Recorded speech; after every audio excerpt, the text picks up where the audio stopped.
Welcome to the Scrapbook of Life with Theresa Khalil, a podcast on my journey to understand life, solve its mystery, and live it fully. And on my journey so far, I met Mia Lambert, who changed her belief from Christianity to Krishna consciousness to a new religion, which probably you know what if you watched her episode. And then I met the Farouz or Michael, who changed his belief from Christianity also to Islam. I just realized, because I'm starting this journey, that when I'm busy documenting people's lives and trying to see this experience of existence through their belief, I actually don't have much time to think or reflect on their views or on what I learned from those people or what I discovered. So I thought that every few episodes I will make one episode reflection, and this is one of those. Come, and with me, flip through the pages of the Scrapbook of Life. So I will begin with the new religion I was talking about with Mia Lambert, and I knew it from before, but I didn't know that it was a thing, that it is so popular now. So what is it and what do I think of it? This thing comes from people who had near-death experiences, people who remember, okay?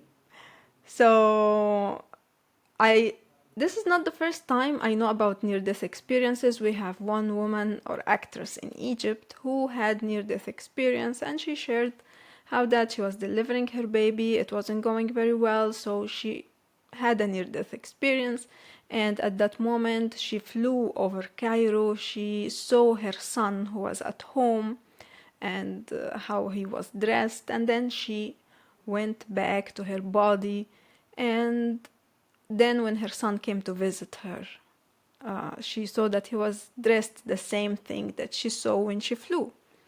And that was it. So this is not the first time I hear about near-death experiences, but I think the new thing is now people, when they have such experiences, they come back with this idea that we found the truth. We now understand what is this life about. And also there are other people who remember. So what is this idea in the first place? What is this religion? So it is a new story that explains life. It says that there has always been, and there will always be this existence or entity or whatever you want to call it.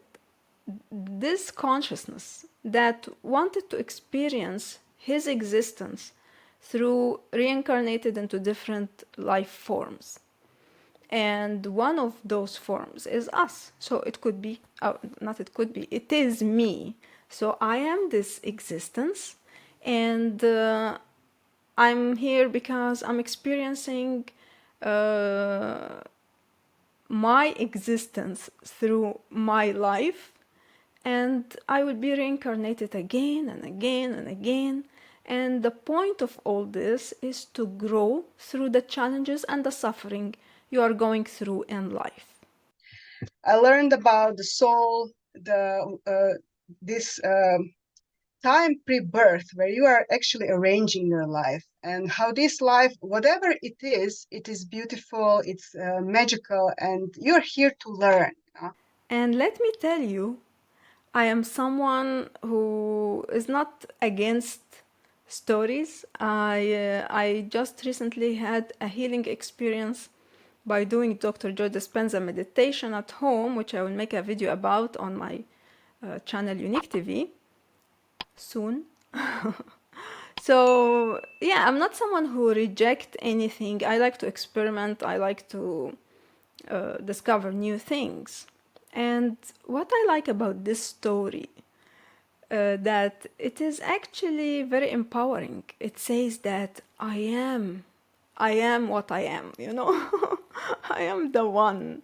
I'm the one who chose this life with all its details. So if I'm going through suffering, I chose this, you know. Why? Because I'm trying to learn and grow and mature. And it is a very good story. It is a story that is very suitable for humanity knowledge now, because before humans only had the limit was the sky, right? They look up and they just see the sky. Now we know that there is a universe, there are galaxies and planets and all that. So the old stories, maybe not many people are now fascinated with. So they needed a new story, and this is a new story that matches with this idea of the universe and the galaxies and living in different forms and shapes. And probably if we discover there are aliens, it will also fit with this. It is a good story, it is empowering, it makes me feel that life is fun, even when I'm suffering, you know, because I chose this and I'm trying to grow and mature. But in my opinion, as someone who's a writer, I write stories, right? So my imagination is huge. And I see in this story limitation. So this story is just limited with the reality. We see that there is suffering, there are life challenges, we die, we can't change this. So we are just coming up with explanations. But in my book, in my Arabic book, Came and Gone, I had a story where I was trying to imagine if it was my choice, how would I design life? And this just make me realize that, you see, if I am who it is, if I am what it is, the universe or the consciousness or in me, why would I imagine a different life, right? And also this idea that there are some people who remember. So for example, we have Matías De Stefano. When they ask him, okay, you know all this knowledge about the universe, about previous lives, and you believe this? And he say, no, I don't believe, I remember. And okay, I remember you are this universe or existence, and you came here and you remember, so why don't I remember as well? Like, I would like to remember. So why would some people remember and others no? And of course they have an answer. The answer is, well, if you remember, you will not be enjoying as much. But Matías De Stefano, he's remembering and he's still enjoying. He's actually enjoying more. So I understand it's a very good story, but I just can't have it as my 100% truth of this experience of life. It could be that it has some truth in it, but it's not the ultimate truth. And this idea that this existence want to mature and grow, I would like to understand for how long or till what extent he want to mature and grow. Like, I would like, if this was me and I am this existence, I would say to myself, enough is enough. We matured enough, we suffered enough, and it is just endless. I mean, and I again, it comes from this limitation of imagination, that you can't imagine a life that you can enjoy without suffering. The other problem with this story is that it's also depending on the belief. You need, like before, you have someone that tell you this is the explanation of life, and this happened and that happened, and you need to believe the story, right? The same with this one. Those people, yes, they had near-death experiences, someone remember and all that, but you still, for you need to believe, you know? You didn't have the experience, you don't remember, but you need to believe. So I don't see much difference. And I always say, if there was one way that is just so clear, you see, like, for example, this explanation of life that makes everything perfectly understood, or it makes perfect sense, or whatever, everyone would have followed it. If you see that the followers of this belief, for example, they have superpowers or something, everyone would follow that. But no, there are stories, and you need to believe the story. And this new religion is no difference. You still need to believe the story. As I said, I have an experience with Dr. Joe Dispenza meditation and all that, but it made me feel that I have control over my reactions. So if I'm going through suffering, and I had health issue for about 5 years, what I changed was my reaction towards this problem. I stopped victimizing myself. So you see, I have power over my reactions, but I don't have this that I am the universe, I am the one, I'm capable of doing anything and everything. And I still believe that there is in life limitations. There is, it's not just what Mia was saying, that you have to wait for things to happen. No, there are things that are out of your control.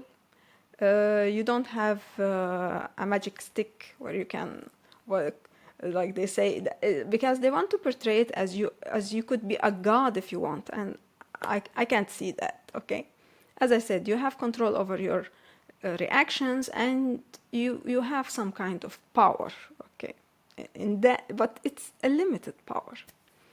I don't believe it is unlimited, and if I was that universe, or conscious, or existence, or whatever, I would design life in a totally different way. And guess what? You would be able to grow and mature without the need for suffering in my world, in my life. Okay, another thing I noticed from Mia and the Farouz is their career path. So it seemed to me that both of them were trying to follow their passion. So Mia was into music, into dancing, and also the Farouz was into fancy cars and martial art, and both tried to make a living out of that. And I guess that this is now a big thing that everyone is thinking about. I want to follow my passion. I do listening. So listening is if you have something that you want to talk about, share with anyone without judgment. You want just to vent. You want just to talk to someone about something on your mind. So I do listening sessions. I will leave a link to it if you want to learn more. But in one of the sessions, someone was telling me how that she feels that her life has like no meaning, because specifically because of her career, because she's doing something that she doesn't love, she doesn't hate, but she doesn't feel that she's doing this, something that change people's lives, and she feels that the importance of her existence, and she was very frustrated with this. And I was thinking about it because I'm someone who always follow my passion without knowing that there is such a thing as following my passion. So I was always doing what I love, and if I'm not enjoying what I'm doing, and if I had to force myself to work something that I don't love or I'm excited about, guess what? I get sick. I get sick. So I always do what I love, and then things follow, like rewards follow. But that's how I was all the time. And when I take breaks, so I always sit with myself and start thinking, okay, what do I want to do with my life at this point? Sometimes I just do simple jobs because, for example, I don't want something that exhausts me mentally. For example, I was working in a learning English center in Egypt. I was a teacher assistant, just helping with cutting papers to little children. But my idea was I wanted to get to know people from other cultures, and I was so interested in the West. So I wanted to get in contact with people who are from, let's say, Europe or West Europe or America or such countries. And that job, it was simple. It had nothing to do with my education, but I just did it because I wanted to relax and I wanted to meet new people. And so I always sit with myself and see, what do I want to do now? It doesn't have to be something huge or big. But recently I discovered what is called the ikigai. And the ikigai is a term coming from the Okinawa island. I'm sure you heard about it before, where people are living long life till, let's say, 120 years, and they're living a healthy life. So they were researching the food, the water, the energy, and one of the things they discovered was the ikigai. And the ikigai is your purpose in life. And it has 4 pillars, or you need to check 4 points. First one is that you are doing something that you are passionate about. Second, it's something that you are good at. Third, it is something that adds value to other people's lives. And the fourth is that something that rewards you. So you get money for it or whatever benefit you get. And so everyone now is trying to find this ikigai. They're trying to discover what is my passion? What is my ikigai? Something that I wake up every day excited about. And I think that actually you don't need something huge, something that will change the world to feel valuable. It could be just something simple. Because I started to remember my grandparents. So my grandfather from my father's side, he was working in a post office. He spent all his life, he was just every day jump on his bike, go to the post office, do whatever routine things that he does, and then come back. And even after work, it was the same.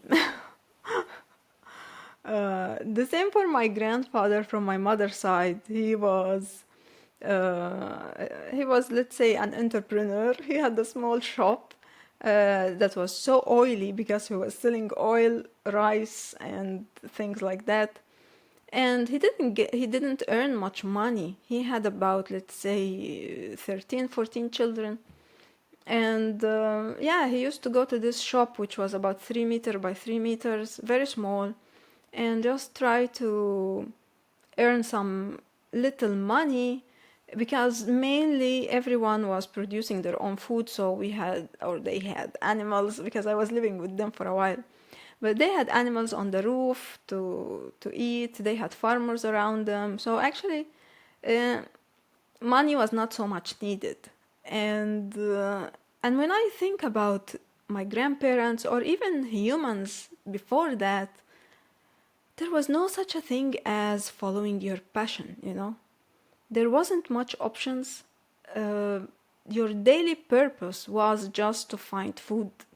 And that's why we have the term, or what Farouz was saying, bread earning, right? Because that's why people were working, just to get something to eat. And that's how my grandparents spent their lives, without any huge, major dreams of changing people's lives or anything like that. But nowadays, with the comfort and technology and, people have more time to think and reflect. So they started just thinking, okay, what is my grand purpose that I want to discover? And I think there isn't. There isn't a grand purpose. You just do what you love. And that's also what I believe. Don't love what you do. I'm against this. Do what you love or love what you do until you do what you love. No, life is too short. Don't waste it. Just try to do what you love as soon as possible. as soon as it's suitable for your circumstances. I think the idea is to, for me, for example, I just try to enjoy my creativity. I try to discover something new every day.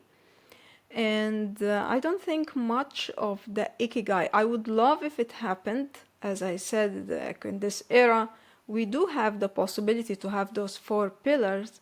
But if it didn't happen, well, it's enough for me to tick the first 2, which is do something I'm passionate about, something I'm good at. And for example, I'm doing this podcast now, which started as a documentary film. And my main goal is to understand life. And if this add value to your life, I would definitely be happier. But if it didn't, I'm just satisfying this need in me that I need to know, I need to explore, I need to discover. And whether I get a reward or not, I mean, I would love to have a reward so you can support my creations. But if it didn't, at least I tried. And this is what I've been always doing. So I always changed my career because I just knew that I have to, it wasn't a question like, what do I want to do with my life? No. When I wanted to become a graphic designer, it was like, I need to be a graphic designer, Or when I wanted to become a documentary filmmaker, I have to become it's happening. No way to just think about it or something. I was so sure what I want to do, and it has to be done. So what about you? How do you see this following your passion? A new term that is now in the modern civilized world. And let me go back to the Okinawa island and tell you, okay, they found this term ikigai in the Okinawa island, but guess what those people were doing? They were farmers. They had gardens, they had sheep to take care of, so it was all about their food, right? It's not that they were thinking, oh, what is my passion? What am I going to do today? No. They were just satisfied with what they have, and it was gardening and taking care of the animals, and which of course they eat. It adds value also to other people's lives because they feed the others, and it is a reward in itself because it's food. And this takes me also to my conversation with Mia when we talked about growing our own food and how this is really so important. So yeah, I mean, I would like to be able to grow my own food soon. Maybe not farming by myself because I wasn't used to it, and I think it would be very hard work for me. But just to have a small project where I have also other people to help me. Another thing that I would like to reflect on is during my conversation with the Farous, who converted to Islam, he was talking about how that Islam was the choice for him because, for example, one of the reasons is that Islam knocked down the first 3 reasons for divorce, which is adultery, sexual intimacy, and financial issues. And I was thinking about that because, I lived most of my life in the Arabic Muslim world where laws are inspired by the Sharia law, and I know what is happening, especially in Egypt. What I find interesting when you look at a lot of the disaster in the divorce system, where I grew up, which is being rectified at the moment, but still not enough, was that in the divorce right now, 8 out of every 10 divorces in the West at this time are initiated by women. Something very interesting he was saying is that researchers found that men are less likely to file for divorce. And so this, when you look at Islam and how that men have the right to divorce the women, so this just explains to you why this exists. So men have the right to divorce women because men are less likely to initiate the divorce. And it makes perfect sense. And I noticed this verb, file for divorce. Definitely this research is coming from the West or from a Western probably from America, okay, because he's American. So, yeah, men are less likely to file for divorce, but in the Muslim Arabic world, men don't need to file for anything. They just have the right to divorce. So how do they do that? They do it by something called oral divorce. So the man can say, you are divorced, and the woman is divorced. It's called oral divorce because it's just verbal. So what is the consequences of this? So now we applied the Sharia law. Men have the right to divorce their women. And guess what is happening? A catastrophe. There is a catastrophe in Egypt. And I'm talking about Egypt because what I'm familiar with. So many men who, let's say, lose their temper, they are angry, they are stressed, whatever the reason is, they just lose it and they divorce their wife. And then after a while they calm down and then they realize, oh my God, what have I done? I divorced my wife. And they try to find a way out. So they go to the fatwa center. And now the fatwa center you can also call. It's a hotline. So they call the fatwa center, please help me, I divorced my wife, what can I do? And they have to investigate. It takes time, and energy. And there is this center that is dedicated for things like that. And they question him, how did you say it? When did you say it? What was... And then there would be one of two solutions, whether this divorce didn't really happen, or they will consider that it didn't happen, and he can feed, for example, 10 poor people or something.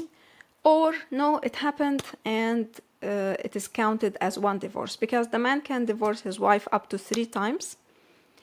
Then she has to marry someone else, another man, and then he can return her.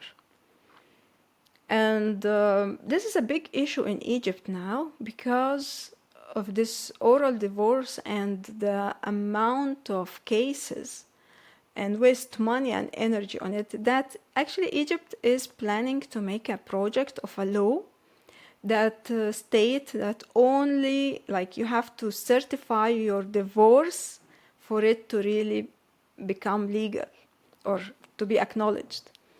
And guess what? This project of this law that is supposed to solve this problem of all those men who are less likely to file for divorce in the West, but when they got the right to divorce, they are doing it.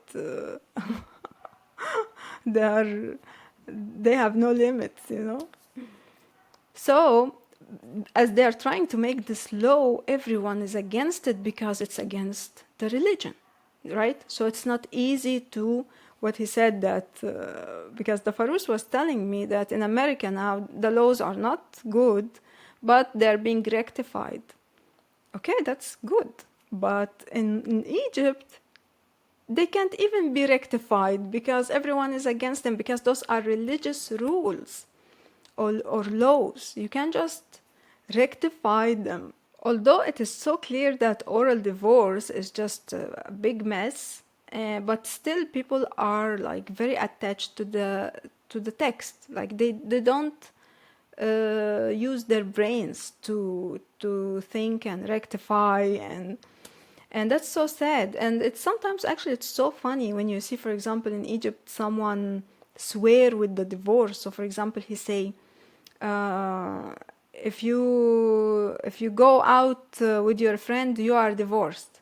And then if she does, then she's divorced.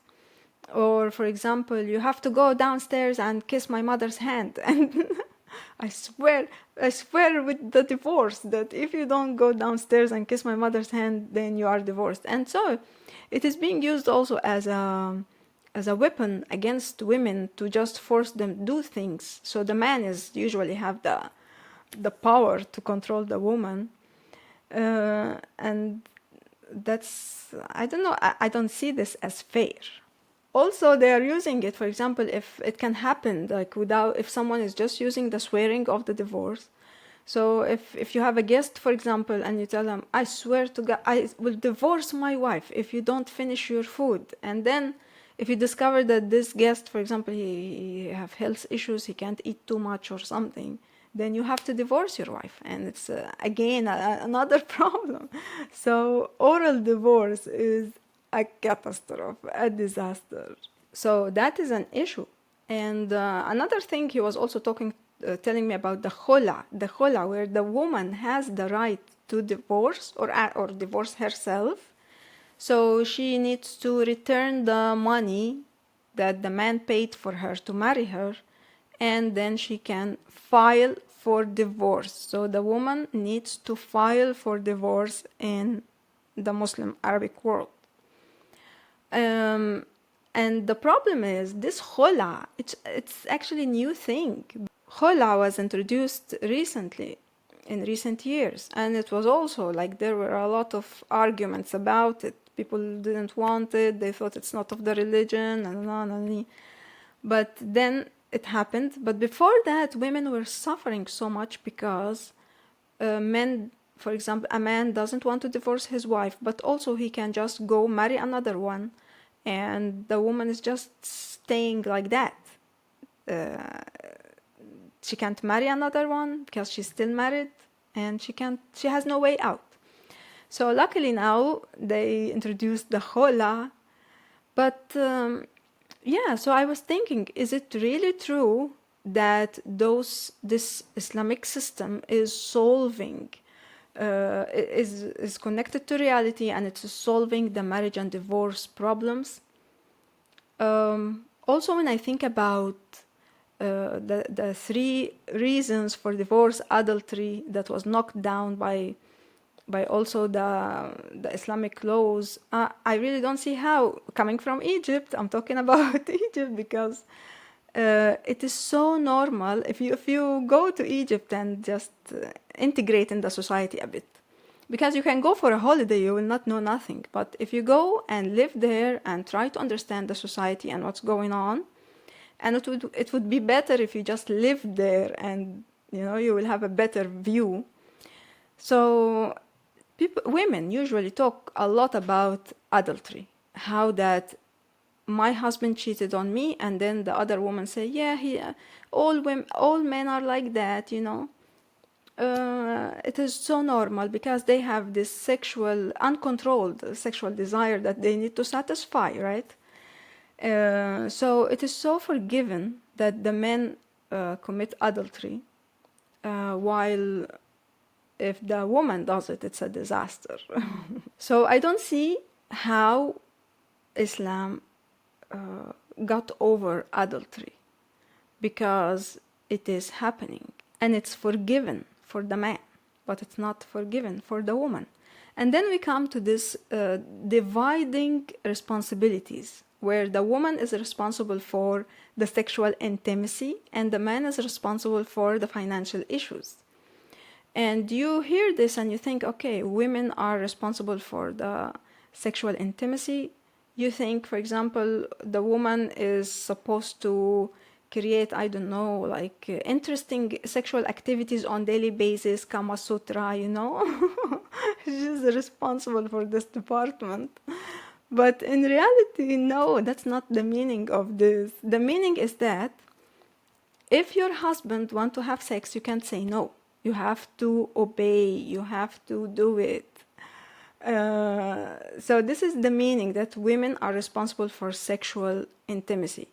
So you don't work, you don't need to get money, right? This is not your responsibility. But if I want to have sex with you, you need to be ready at all times. This may be not the intention of Islam, but that's how people apply it and interpret it. And then again, we come to the man responsible for financial issues, and this make khula difficult. So for the woman, if she wants to have the divorce, she needs to pay the man what he paid her, right?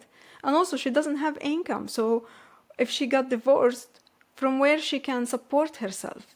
So many women stay in the marriage just because of the sake that they're helpless. They have no way to have financial independency. Do I believe that there is a system that solved the marriage divorce problems? No, I don't think so. Life is not perfect, and also it is different from one couple to another. You can't make one system and expect that it will work for everyone. So what I think is that if you want to solve couples' relationships, marriage or divorce or whatever, you need to look at each case and think about it in an advanced way to find a solution for it. There is something called Lawrence Kohlberg's stages of moral development, right? And on the higher level of this moral development scale is that you need to look at things, look at the big picture and come with a judgment, right? But many people don't have that. So you have the less developed moral stages where you just depend on laws and you depend on rewards and punishment.